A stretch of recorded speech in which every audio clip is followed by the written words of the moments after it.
schools. She has brought it all together all the way through the time that it's been going. And mindfulness in schools is still relatively new. And the evidence base is growing and growing, and that's why it's so important to catch up with what the latest work that she's done, and it's just such a really significant contribution to our work on mindfulness in schools there. Catherine's emeritus professor, put my teeth in, at the University of Southampton, and she's co-lead with Adrian Batoon of the education stand for the Mindfulness Initiative. And it's in that role that she and Adrian have produced this guide that we flagged up in the invitation there, Implementing Mindfulness, an evidence-based guide, which is beautifully a complementary document to the toolkit for mindfulness in Wales that we produced jointly with lots of some of you who are here today, helped to produce that, and they're very complementary documents. So I think between them we've got a really good kit now, a really good basis for us to take forward mindfulness in Wales, landing at such an amazing time for us in Wales, where we've got the health and wellbeing area of learning experience and the whole school approach. And Catherine's interest, she's a internationally renowned expert on mindfulness in education, but her experience is much wider than that, and her expertise in the whole field of wellbeing. So the context into which our mindfulness work fits is absolutely the context in which Catherine's working as well, and just fits so beautifully there. So we're really pleased to welcome you today, Catherine. And I've never heard you talk without coming away with some insight. We know we can rely on you to be frank and tell us what's what and where it is. And those of you who managed to read or glance through the document Implementing Mindfulness and Evidence-Based in Schools, an evidence-based guide, will see that there are already quite a few Welsh examples in there. And I think it's a challenge for all of us now to see if we can actually, over the next few years, when there is a next edition, make sure we are still more than well represented. I'm just looking through the screens when we were starting today, seeing all of the people here. Lots of you are already implementing mindfulness in schools. Some of the others are working towards it. And I'm sure we're all going to be much more inspired to do more when we finish today. So Catherine, thank you so much for coming to help us in our mindfulness journey in Wales. We're at such a key point for us, just when our new curriculum is being developed. And I'm really looking forward to hearing what you've got to say and supporting us on our mission. And it is a mission to help our children and our staff and our schools at this particular time. But we've got the chance to develop a really amazing curriculum if we get our act together. So look forward to you telling us a little bit more about how we might do that. Ooh. So the challenge is to tell you something you don't know, Liz, I gather. So I'll have a go at that. Or inspire you in some way. I'll try my... Oh, you will inspire us, I know. Well, I hope so. Now, I chatted through with Liz. I don't know whether I'm in big or small here, Liz, by the way. Might be nice if I was bigger, speaker view or something. I'm the one up the top left with the fair hair. Not to be confused with Liz, who's the one in the middle with fair hair. Here I am. Thank you. Yeah, so I chatted through with Liz who you guys might be and whether you'd come to the launch, and she didn't feel that all that many of you had been to the launch. So this is an apology to start with to those of you who did. You might like to hear some of the key messages again, but it felt important to stick to the basics. But I'm sorry if you're hearing it twice, but nevertheless, it might resonate. And you're going to be getting into groups after my talk and discussing what of the messages resonate with you. Now, you will be getting these slides and this recording if you want it, and there is the document. But nevertheless, if I say something that you particularly find interesting, that resonates with you, or might particularly go down well in your school or with your policymakers, maybe make a little note of that as we go.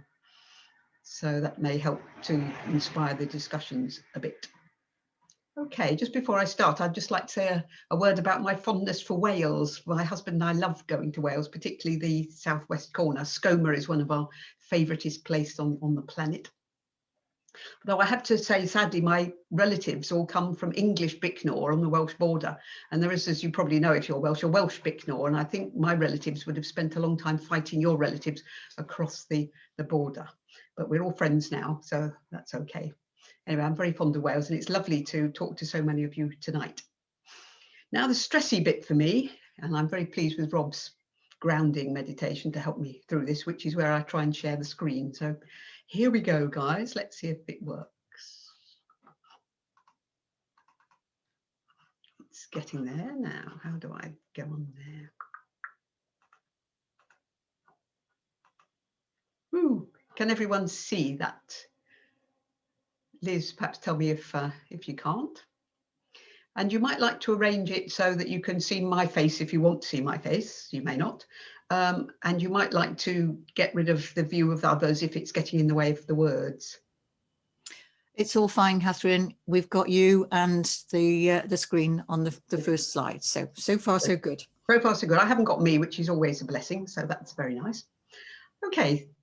Then that's somebody asked for the name of the guide, and that's it. And I'm sure somebody will give you the website. It's free, as indeed am I. Any donation you make will be going towards the Welsh efforts, not to me. So that's good. So we're all here doing this for love. I'd like to talk tonight to share the choices that Adrian and I made when we wrote this guidance, kind of why we did what we did, and to briefly ping the key evidence-based messages and emphasis that I think might interest you, but particularly to get your questions, comments, feedback, and so on. Because as Liz said, it is a work in progress and there will be extra editions coming. So please, feel free to disagree, to be creative, to add things. This is not Ask the Guru, this session. This is interactive. Okay, now Adrian and I had quite a long consultation of 30 or so practitioners, which included Liz and others, who were kindly formed a steering group for us through this whole initiative. And we created a strategy for mindfulness in education. And we particularly asked a few questions. How did people think mindfulness relates to education? And what's actually happening across the UK particularly? What are the successes, the sticking points, the opportunities, the threats? And most of all, what should we do? What should Adrian and I do as the priority actions? And the answer came back, we would like some authoritative but user-friendly, so it's got to be readable, guidance, please, on issues like the evidence, the how do we implement and how do we evaluate.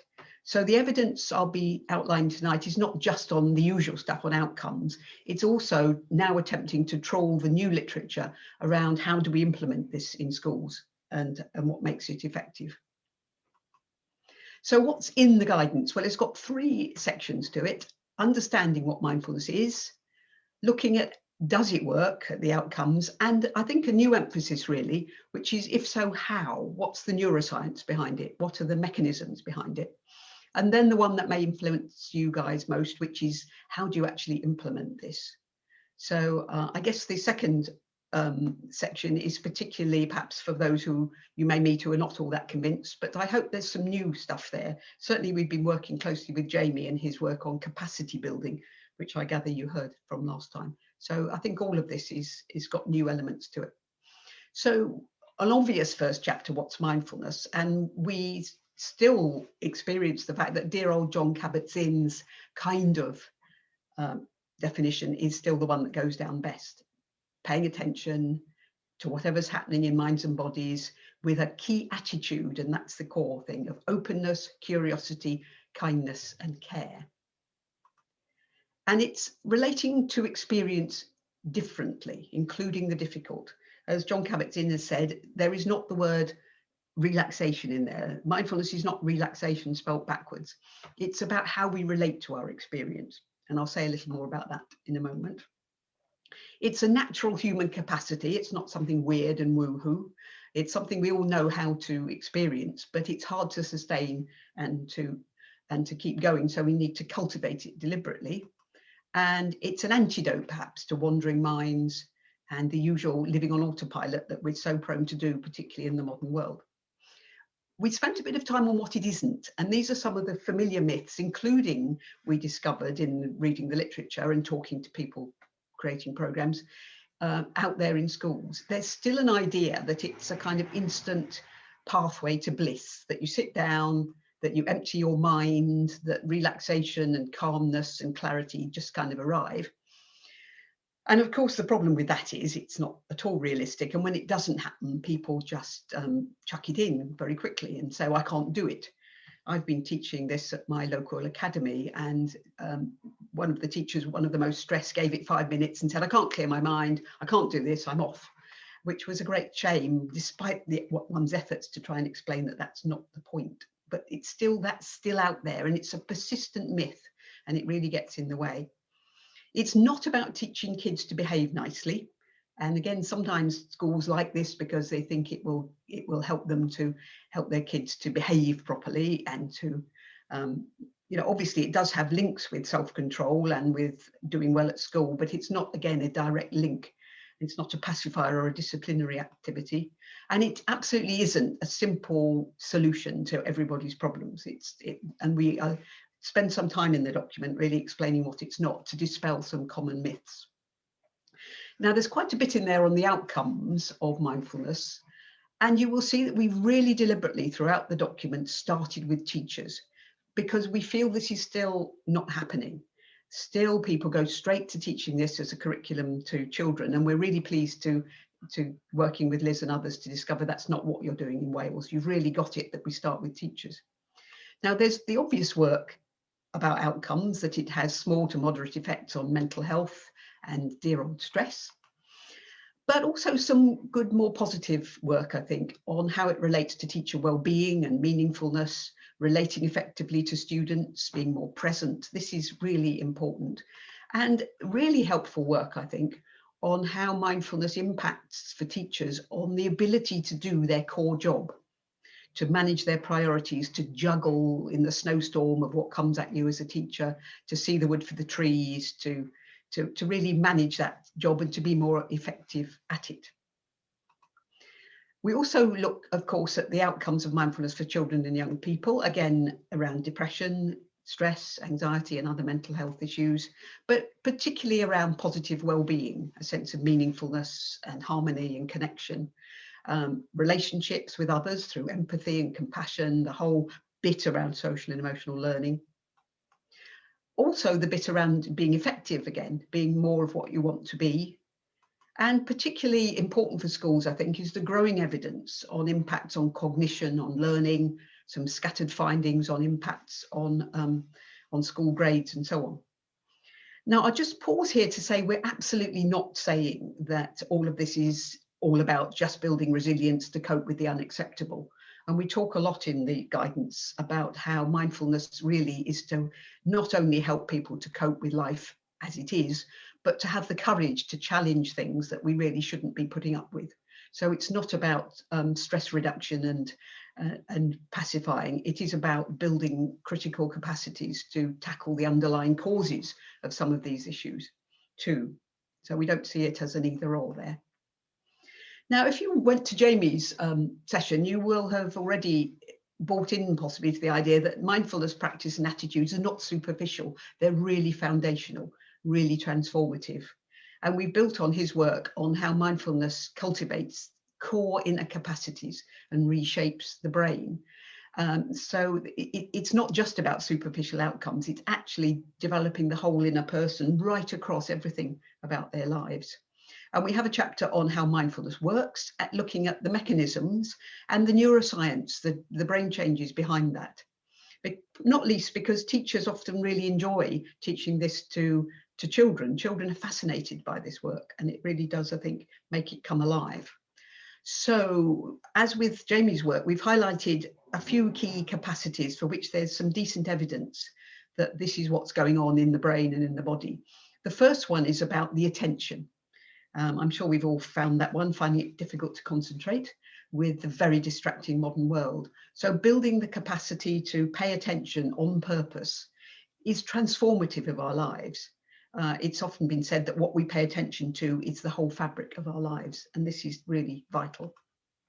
Metacognition, a whole cluster of things, thoughts are not facts, thinking about thinking, standing back from our thoughts and from our feelings, recognizing they come and go, is again transformational and really tied in with a lot of new work that's happening in education around metacognition, quite mainstream work by the Early Intervention Foundation and so on. Compassion, I think, as we know, is vitally connected with all of this, compassion to self and others, leading to some more synthetic capacities around emotional regulation and self-regulation, basically the ability to manage everything about our minds, our bodies, to get this stuff more under our ability to understand it. I won't say control, because it'll always be a mystery, I think, how our minds and bodies work, but just that sense of having some insights and ability to shape this.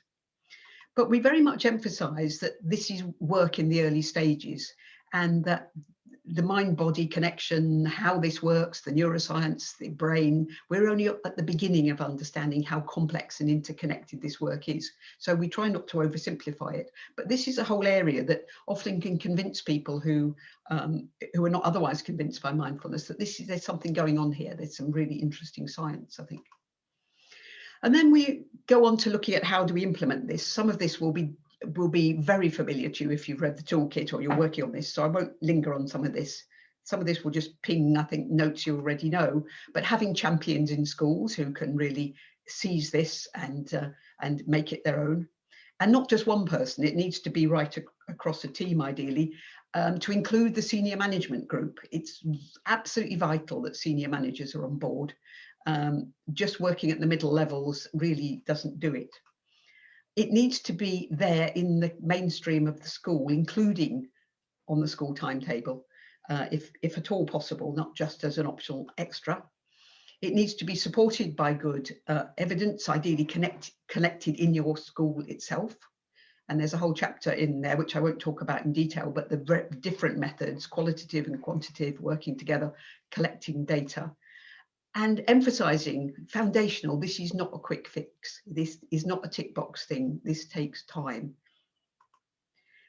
It starts with teachers, as I've said, but it has to fit into their busy lives. They don't have all day. You need to find ways to make this relevant for staff and to convince them that they really matter, that applying their own oxygen mask first is really important, and not hurrying through those early stages of mindfulness to want to deliver it to kids, but to really focus on their own mindfulness for their own sake.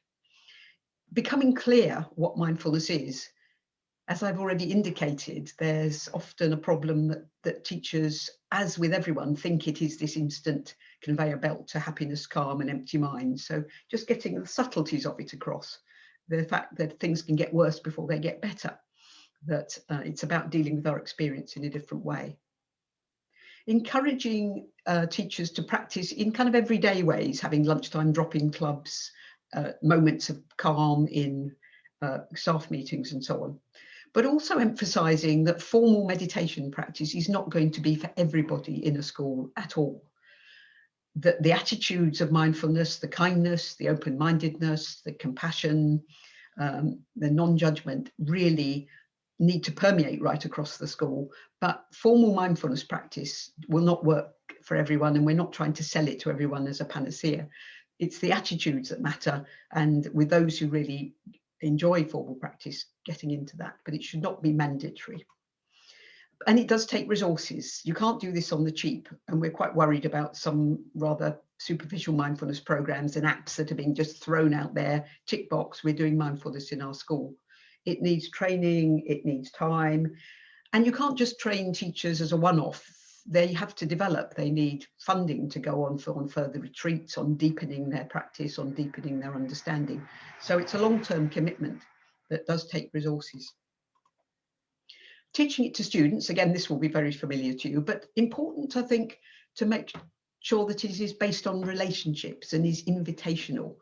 I think we're quite worried about people just kind of going into schools who don't know the kids and trying to do a one-size-fits-all. It's really important that teachers understand the class and give young people let-outs, because it does need to be trauma-informed. This picture of these children with their eyes closed may not be for everyone.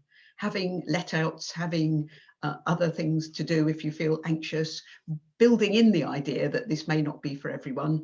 Closing eyes should never be compulsory. You should be there after school, after the class, to make sure that you relate to children who are in difficulties. So being alive to the importance of preventing trauma or as best we can. But bearing in mind, of course, that many things that happen in schools are traumatizing, and that schools generally need to be trauma informed. Making it fun, making it diverse, make it engaging, make it relevant. Lovely examples of teaching it through hip hop and so on. And particularly for teens, we've got to find ways to make this new and exciting, not just keep going over the same old stuff. And this is something teachers often find difficult, is skillful inquiry. Classrooms so often, and I was a teacher, by the way, initially, so I know this firsthand, we tend to so quickly go into problem solving and solutions, whereas the essence of inquiry is being with what is, all kinds of unexpected, sometimes, responses. And that's the bit that teachers can often find quite tricky. So that may be something that you guys need to really think about, how to keep inquiry in the present, open-minded, just as happy with that was boring or I hate it as you are with, oh, that was so wonderful. How do we really use inquiry skillfully? Now, there are many mindfulness programs in the UK, and we have a table of programs at the end, and we try to be very fair, I think, to all of the ones we think have good quality, and we've got their logos there, and they've all got different emphasis and different things to be said about them. And you can see our table there. But we do emphasize that it's very sensible to go for programs with solid training, with clear understanding, and with an evidence base, either there already or being evaluated, because there is a lot of shoddy, quick stuff out there. So we are, as Liz said, we're a bit honest about that. This is not, you know, an easy peasy tick a box, fling an app at people. We're very keen on the whole school approach, and I've been keen on this my entire life, actually, not just not out of ideology, but because the evidence is that you really do need to be using a whole school approach. Whatever you're doing in a school around well-being, mental health, anything needs a joined up whole school approach. And the foundations of it, as won't surprise you to learn, is building the staff capacity. You have to start with staff. It needs to include work on mental health and well-being, social and emotional skills, special needs, student engagement. All of that needs to be there, really, for mindfulness to work effectively. You can't just drop it in as something out of the blue. It needs to build on this kind of work and inform it and to work with it. Parental engagement, make sure parents aren't worried by this work. Many schools are bringing parents into parental mindfulness. And really interesting where it starts to really get into the mainstream curriculum through teaching and learning, through work on metacognition, learning to learn, and so on. And most of all, very interesting where schools start to get it, that this isn't just superficial, it's about affecting the whole climate and the whole ethos of the classroom, of the school, of how things are done here. It can be very transformational and needs to be done through a cohesive teamwork approach. Whole school approaches can mean anything to anyone, and sometimes they don't mean much. They just mean we're trying to do this with everyone. A really well done whole school approach is very cohesive, it takes time, and there's a great deal of thinking about how to make sure the parts relate to the whole. So that's our kind of picture of what we're aiming at ideally. But back to the tortoise and the hare, this takes time. And many schools will just start with a 9-lesson program or something of that sort, which is fine. This is the kind of goal, but you don't necessarily start there. This is where we're aiming. But we have some good case studies, and I'll just pop that up quickly, of places where this kind of thing is really happening in primary schools, state and independent schools, in academies, in local authorities, PRUs, right across the UK, including, as Liz has said, from Wales, and at various stages of implementation. So we try to kind of map out a pathway for people and to help people to take it steady and not to rush this. So we then have a bit about what we see as the next steps in future directions, again, evidence-based. There's a strong feeling that we need to do a lot more than we have to move mindfulness on from the very medical model, the health-related model, to do more to embed it in educational approaches and thinking. So perhaps to soften up the idea of it as an intervention that you drop into a school and you measure stress and depression and anxiety before and after, to really start to make this work within the whole culture of the school, including teaching and learning, staff well-being, and so on. Keen on innovation, of course, we don't want to stand still, but we are, as I say, worried about some rather thin approaches which are being rolled out. Often government likes to think you can do this on the cheap very quickly.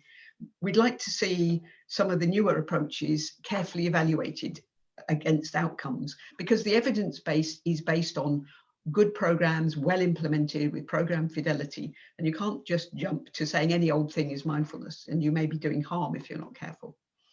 Much more diversity is needed. We're really getting it, I think, that one size cannot fit everyone. How do we make this developmental? How do we make it a lot more aware of cultural difference, racial differences, really speak to the whole range of teachers and students in our schools? And as I've said, take care to be on the out, or look out for potential harm, not be complacent, not to think that we know what we're doing and this is great for everyone. Really be aware without becoming neurotic about it, but just look out for the need to minimize trauma. And an interesting area that's just starting is trying to think through where would this fit in initial teacher education. And I think the feeling is not to try to teach teachers before they even start to teach mindfulness to children, but to have a strong note of this within teacher education, ideally embedded in work on their own well-being and their own ability to be effective teachers and look after themselves. So just quickly whip through the core messages, and again, you may be liking to start thinking what you're going to talk about in your groups. That it's about a new relationship with experience, not just stress reduction and calm and happiness. That it has small to medium effects on mental health and well-being, cognition and effectiveness. That it seems to work through developing these deep inner mechanisms that underlie actually everything about education. And the evidence so far is around attention, metacognition, compassion, emotional regulation and self-regulation. These are things that run right across our lives. And it's therefore foundational and transformative. This is really deep stuff if we get it right. That the foundations need to be there, starting with teachers, establishing champions and so on. I think you probably know all that stuff. How important it is to choose programs with evidence and carefully evaluate new things, to engage the young and the diverse groups of the young and minimize harm. And if we want to embed it across the whole school, just bear in mind that takes time and to take that slowly. And I'm just going to finish with a few thoughts of where this is all going, reminding us that this is not new. Aristotle was aware that educating the mind without educating the heart is no education at all. But fascinating that he saw this as core to education. Thich Nhat Hanh, who I'm very fond of, I had the privilege of writing a book with him, I think starts to get us to think about how mindfulness is about shifting what we mean by education, to actually start to stop taking for granted that it's an exam factory, it's a tick box, it's about pressure, it's about the future. And it's not just about knowledge, it's about forming human beings, construct a worthy, beautiful human race to take care of each other and our precious planet. And several organizations such as UNESCO are starting to think about encouraging education to shift towards doing that kind of work and to be more concerned about sustainability and altruism and so on. And working out where mindfulness and that kind of work fits within that is important, because as Winston Churchill says, if we've got a crisis on the go, let's not let it go to waste. It's a golden opportunity to talk about how important it is to build our inner capacities within that, so that we don't end up in this situation. We need to cultivate a new kind of human, perhaps, and not go the way of the dinosaurs for whom the picture was bleak. The world's climates were changing and the mammals taking over, and we've got brains the size of a walnut. Well, it happened to some of our ancestors. We need to make sure that we ourselves cultivate a new kind of human to face these challenges that facing the whole of the human race, and to articulate perhaps why mindfulness needs to be core to that. It's not going to be solved by technology, by artificial intelligence. It's going to be addressed by real human beings, and the kind of work that mindfulness does to develop the inner person is absolutely crucial to that situation. So thank you. Stop share. Oh, thank you, Catherine. That is lots to think about, and I think lots for us to cogitate on, but so important, particularly at this point for us in Wales, just putting it in the context. For those of us in Wales, we have a new curriculum, a framework, which is going to be filled in locally. That the framework is going to be built what actually we think is right for our children. And I do love that emphasis you had at the end about what we're doing is building human beings. And I think we've got a curriculum developing in Wales now that is looking to develop human beings as opposed to an exam factory. We've got, and it's for us to create. This is a huge responsibility at a time when we're not all that in a state to create, but this is amazing. We've got a health and well-being area of learning experience that's got lots of descriptions of learning that absolutely lend themselves to being developed by mindfulness. You couldn't ask for anything more, couldn't have written anything better. And one of the authors is actually here today, so congratulations to Dawn for getting that off the ground there. But we've also got a whole school approach, which is, I think, what your vision is. The vision for a whole school approach, and we're a long way from it. Let's not kid ourselves here, but an idea that all of the systems need to work together. This is all about all of us working together around our real human beings and their needs in schools, and mindfulness has a huge part to play in that as well. So that context for us in Wales, this moment when we can fill in these gaps, we've got a framework, we've got a philosophy, we've got people who understand this is about human beings. And it's into that I think all of this fits, and just your messages tonight are so important. So chance for us to have a little look at that now. And Catherine has suggested some questions for us in our discussion groups. And particularly for those of us from Wales, in the context of Wales then, what messages from this guidance most resonate with us and why? And these will be in the chat for you when you go into your groups. Which do we think might resonate most? What's the most important in schools with the people we need to convince and with our policymakers? And by policymakers, I think I mean people like the consortia and the people who are responsible for getting us together to discuss about these, because the overall policy is set there. And is there anything on which we would like more detail and or to cross question or disagree with? Because when we come back from our groups, we will have the chance to ask Catherine questions. I'll make some comments for her to respond to. Now, there are a lot of us, and what we're going to suggest, and rather than perhaps individual questions, that each group might decide on a question. We'll give you a few minute warning to come up with a question based on your discussions when we come back together. And we'll get a chance to ask as many of them as possible of Catherine at the end. So we'll put you into groups now. We're all ready to go to put you into groups. The questions that Catherine has suggested as possible sentence starters will go into the chat there. But please keep in mind that if you've got a question that arises out of your discussions, then we've got Catherine for a question and answer session when we come back from the groups there. So that's all right with everyone. And Catherine, anything you'd like to add there? No. Okay, on that one then, if we can press the button to put you into, to invite you to join a group. And for you to accept the invitation and off to go. We will give you a warning. We're looking to come back here at 8:05. So you've got 15 minutes in your groups. We'll give you a little bit of a reminder to get your question together from your group before you come back.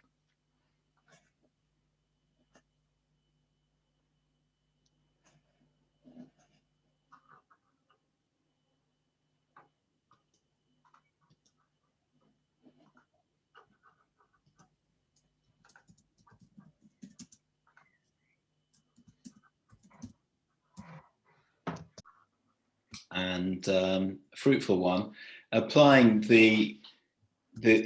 Catherine brought immense experience and very acute thinking about mindfulness in education in general. And many of you are teachers or working in education in Wales, and hoping that you've been really reflecting on that in relation to your situation. And the contexts of COVID and whatever impact that's had, the context of the new curriculum. So we invite your questions. Please, hopefully you were formulating your questions in the group, and if everything goes smoothly, you have one question per group, and we will now put it in the chat with a big Q in front of it so we can pick them out easily. It might be that it didn't work out quite that smoothly in your group, but we still want to know your questions, and this is the opportunity to put them and to for Catherine to then respond. And I mean, I'm hoping that that's really a way to connect what Catherine's been looking at UK-wide and internationally with what's happening here. Can I just say that as I said at the beginning, this is, as far as I'm concerned, this isn't Ask the Guru. Yes. You know, I'd love to hear from your groups about what you want to say. I mean, I'm here to learn from you. So, you know, there may be plenty you want to add or take exception to or whatever, you know. So I'm very happy it's a dialogue, not a, you know, not a sitting at the feet of any kind of master. I never felt comfortable in that role. So can we pose the question verbally then, in the spirit of that, rather than putting it in the chat? Because okay, you just need to alert me to do that, but you have just done that, Kamala Gita. I'll knock the wall next door. Yeah, we're in the same house. But yeah, it doesn't look like we're going to be overwhelmed by too many questions in the chat. So yeah, just go ahead, Kamala Gita. Well, thanks. We had a really, really fruitful conversation, and everyone was very inspired by the presentation, Catherine. So one of the areas that came to light, which we'd like to explore with everyone really, was champions, really, how to strengthen, I guess, the position of a champion, because we know that mindfulness in schools, and actually in a lot of contexts, is grown by the people with a passion to make a case for it and make it happen in some sort of way. And we had such champions in our group, but more often than not, there's just one of them in a school. So things like, you know, there's all sorts of practical issues, as well as needs support, supervision, training, peer supervision, etc. And then we were in this strange time now as well of kind of coming out of COVID. So people are in bubbles, you know, they can't mix with other, you know, there's added challenges. Meanwhile, you know, the mental health statistics are kind of going through the roof, and we're just, I think, at the tip of the iceberg with staff as well as students. I mean, we were commenting as well tonight that even the staff in CAMS are going on the sick now because, you know, it's, you know, things are just too crazy. So that is our offering to you about champions. How do we strengthen champions, support them, particularly in this time? Shall I respond to that? I think something you can't really go wrong if you just keep making sure that you look after yourself. And so there may be periods of time in which you can't do as much as you'd like to. And we don't want to turn being a mindfulness champion in school into another fix-it-ought, you know, another source of stress. So it may be a time when people who would like to do more than they can, but you need to, in a sense, take a breath for a moment. Just say, well, the pace of this change is not the main point. It's doing it with authenticity and kindness. So taking a step back, perhaps, and being kind to yourself as somebody who would like to be a champion, or who feels that they want to. You don't want to push this through, if you know what I mean. I've seen a lot of that in social and emotional learning. People who get the idea that there's a sort of timetable here and it has to be pushed. So that's a slightly opaque answer, but I think the starting point is to look first of all at our own feelings and just cool it and be kind and say, well, you know, we can't do everything at once. And if we approach it with that attitude, then there is a whole range of practical things we can do, which may help a bit. it may be that if there's only one in a school, forming groups, they may have to be Zoom groups, they may have to be people working together to support each other. Finding supervision perhaps that way from people from the world of adult mindfulness, of course. There's a lot of good supervisors that you'll find through the BAMBO website, going on training. All of this can help. But what I would say is, let's not turn being a champion into a stress. Let's keep the joy. Let's keep the sense of this. No worries, this will turn out if we keep at it with the right mindset and just be kind to ourselves. I don't know if that's hopelessly Zen, that answer, but I've seen too much of us turning what we're trying to achieve into things that just become yet another source of pressure for ourselves. Yeah. Sounds very sensible. So playing the long game. Yeah, and just knowing sometimes the time's not right. It may be that other things are on the go, but keep practicing ourselves. That's the vital thing, is to look after ourselves, keep practicing ourselves, and also not imagine that mindfulness is going to do the lot, all the normal healthy lifestyle stuff of kindness and stress reduction. I'm a great believer that mindfulness should be embedded in a wider path really. It's okay. Not anyway, right. Thank you. All right, so looking at the chat, there's a few things that have come up, and I just want to pick out two paired questions. So Alison is saying, our group questioning definition of mindfulness compared to our goals. And then Sarah Silverton has asked another question, which in a way implies an answer to Alison's. Should we be rethinking a definition to make it more accessible, friendly, relevant, and understandable to all? So I would like to invite Sarah to comment on that, with inviting people to speak their questions. Just want to make you aware that you will be on the recording speaking. So if you are willing to do that, Sarah, would you like to say something about what is on your mind? Yeah, from our discussion and from the approach I've been taking, I think it's to really be careful about the difference between doing mindfulness and being mindful. And I think that follows on from what Catherine's saying, but this sense that even the definition sounds like it's a job to be done, and it's a job that is quite kind of tight and needs to be done properly, got to pay attention on purpose it sounds quite driven, doesn't it? And I know that the full definition is actually included at the beginning. It's the awareness that arises from all these things, and it's so interesting how much that piece gets missed out. And so actually, if it's the awareness, then it's a much more gentle, so what do we notice when, rather than we must do it properly. But all those kind of words, we were saying in our group, actually, who would look at those and go, okay, I know what I'm supposed to be doing here. It all sounds a bit disconnected from most young people's lives, I think. So to find a way of offering it in a more accessible, relevant way, perhaps with more flexibility, more choice, so that people can step in where they need to, rather than it feeling like it's this big thing they've got to, once they're in, then it's got to be done properly. What do you think? Yeah.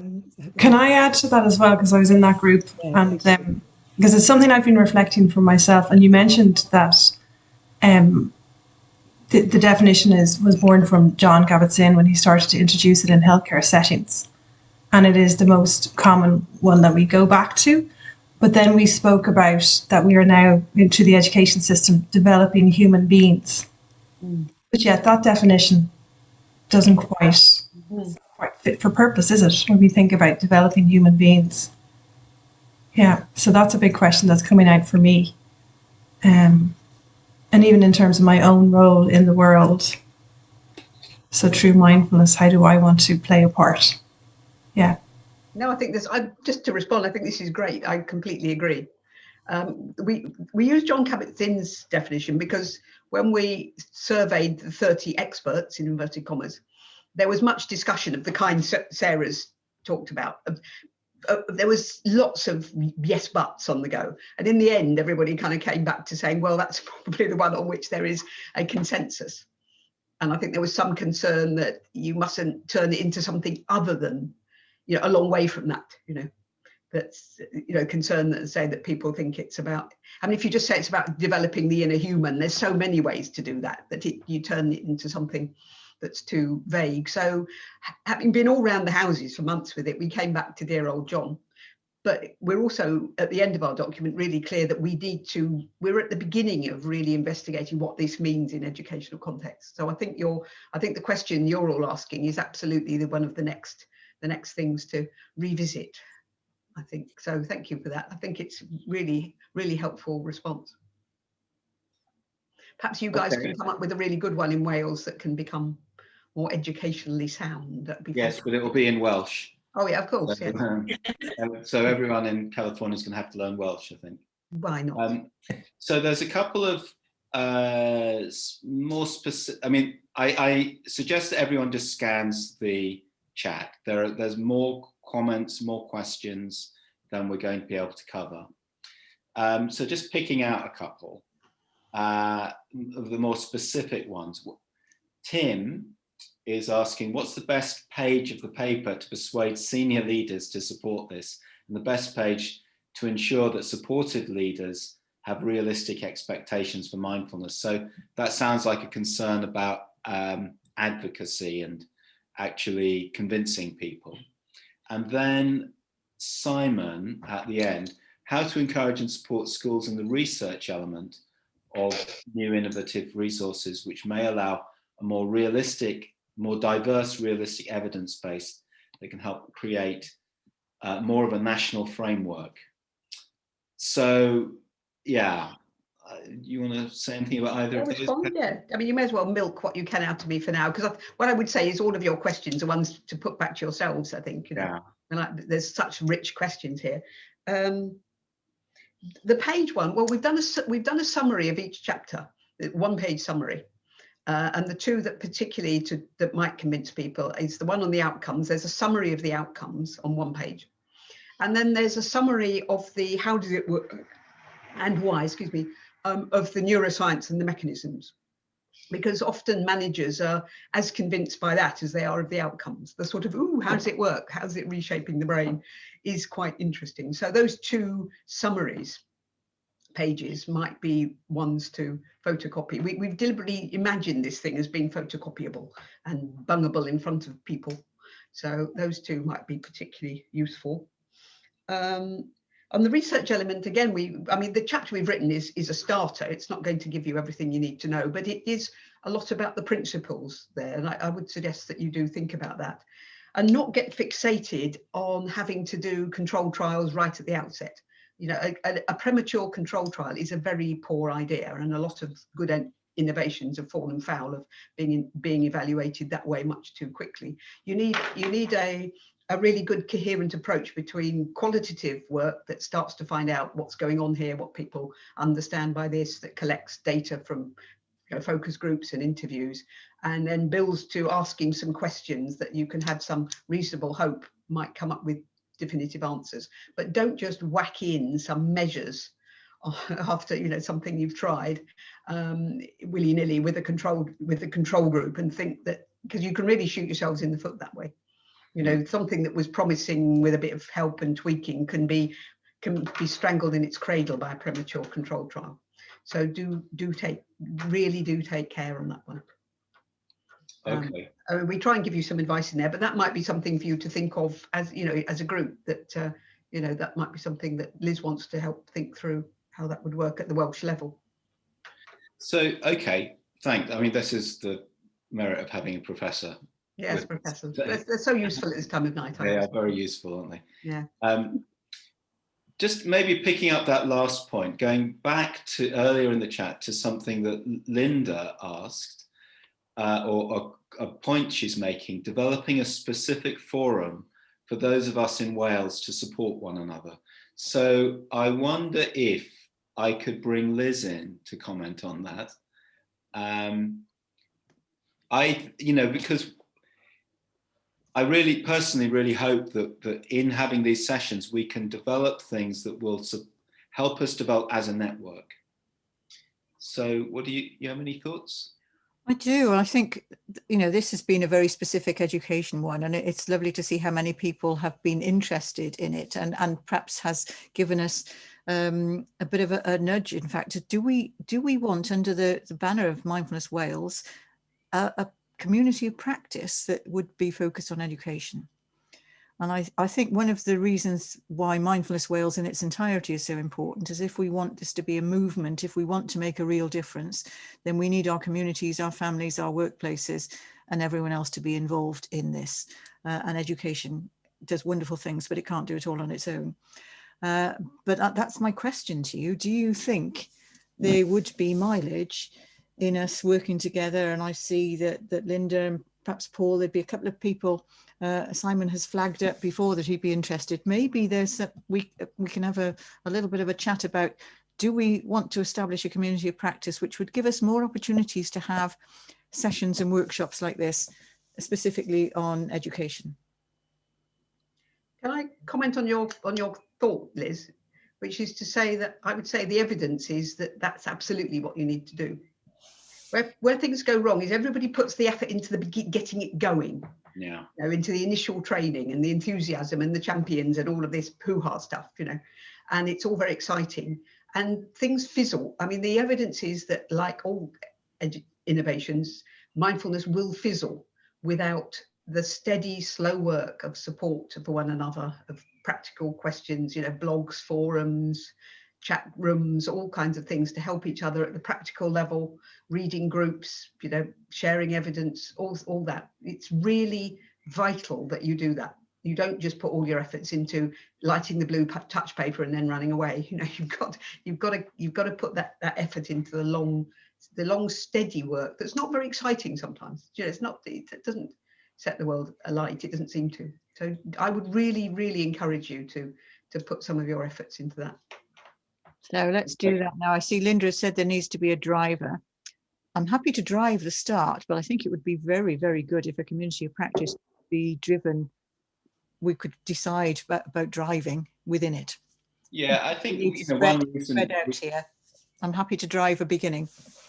One reason we set up Mindfulness Wales is to support this sort of initiative. I think if you'd like to be contacted about that idea of a community of practice, please put your name in the chat now, and that's a way for us an easy way, a simple way for us to capture who here is interested in doing that.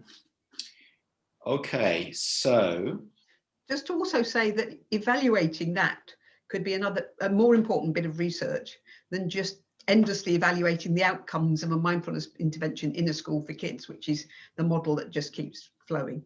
Actually seeing how it goes when you try and support the adults who are encouraging this work could be something to monitor, qualitatively initially, but it could be a really important learning piece for you all, and conceivable as a piece of research. Oh, I think that is eminently possible. Looking at the list of people who are putting their names there is absolutely rich. There are riches here. I think we can work magic. So well done, everybody. I'll be in touch. Okay, so look, shall I say a couple of things to wrap up, Liz, or do you want to say something? No, please carry on. All right. So look, it's simply that we are coming towards past. Now, names are appearing in the chat. In a moment, what I'm going to do is I'll paste in the chat the links that we had before. So, okay, I'm going to do that now. So these links are firstly to the document that Catherine produced. We've had an introduction to it. So thank you so much for such a lucid introduction. you're very, very skilled at doing this. And it's a very interesting document as well. So I'm going to post it again in a minute so it doesn't get buried. But there it is. There's the URL in the chat. There's a PayPal donate button, because we want to create with Mindfulness Wales an organisation that can really support these initiatives. I think this evening's gone very well from that point of view. You can see what the potential is, what the role is. If you'd like to give a little bit of money for tonight, or more money for a regular donation, something like that, please do. And the next session is about diversity. And again, the URL for that is there in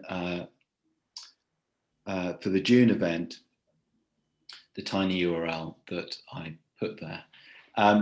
Just to let you know, the subsequent one will be Vidyamala Birch, who's the founder of Breathworks, a good friend of mine, brilliant speaker again, and she'll be talking about mindfulness and health and mindfulness for chronic pain.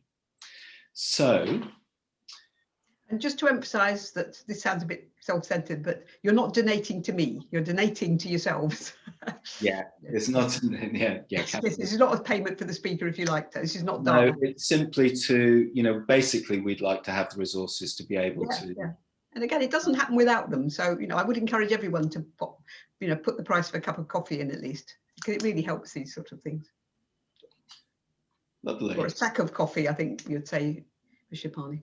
A sack of coffee. Yeah, well, we always say a cup of coffee, don't you? Yeah, something like that. Just whatever people can afford. Right.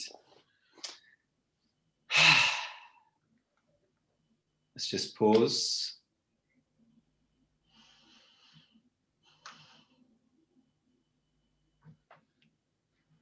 One thing that inspires me is the thought that everyone here is in contact with so many other people, that we are engaging with a practice, mindfulness, that benefits us, but that the ripples go out.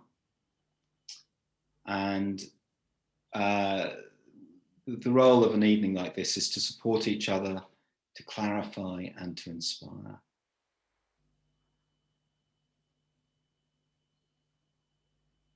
Just stay with that thought.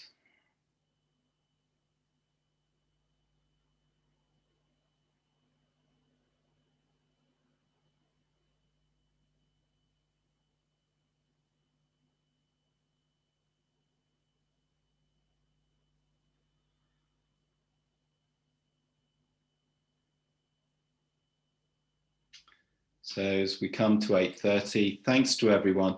Apologies to those who put questions in the chat, which weren't read out. Ewan had a very searching question, which I wasn't able to include.